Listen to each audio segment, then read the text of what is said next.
સુરતમાં બનેલા ફૂડ પોઈઝનિંગની ઘટનામાં એક જ પરિવારના 5 સભ્યોને ફૂડ પોઈઝનિંગ થયા બાદ માસૂમ બાળકનું કરુણ મોત થતાં સુરત મનપાનું આરોગ્ય વિભાગ એક્શન મોડમાં આવ્યું છે. ત્યારે આરોગ્ય વિભાગની ટીમે વરાછાના સવણ વિસ્તારમાં આવેલા ઉમા ડાઇનિંગ હોટલમાં તપાસ કરી અખાદ્ય વસ્તુઓ મળતા હોટલને બંધ કરાવી નાખી. સુરતમાં ફૂડ પોઈઝનિંગની ઘટના બાદ આરોગ્ય વિભાગ કડક કાર્યવાહી કરી રહ્યું છે. ત્યાં વરાછાના સવણ વિસ્તારમાં આવેલા ઉમા ડાઇનિંગ હોટલને હાલ પૂરતી બંધ કરાવાઈ છે. ફૂડ સેફ્ટી વિભાગની તપાસ દરમિયાન હોટલમાં રહેલી ખાદ્ય સામગ્રીની ચકાસણી કરાઈ હતી. તપાસ દરમિયાન ખાદ્ય સામગ્રી અંગે ગંભીર બેદરકારી સામે આવતા તંત્ર દ્વારા તાત્કાલિક કાર્યવાહી કરાઈ હતી. આરોગ્ય વિભાગની તપાસમાં મળી આવેલા ખરાબ અને ઉપયોગ માટે અયોગ્ય ખાદ્ય સામગ્રીનો સ્થળ પર નાશ કરવામાં આવ્યો હતો.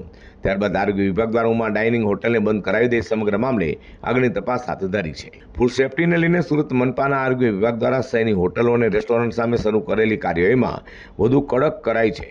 ત્યારે તપાસ બાદ હોટલ સંચાલક સામે વધુ કાયદેસર કાર્યવાહી થાય છે કે નહીં તેના પર સૌની નજર રહેશે.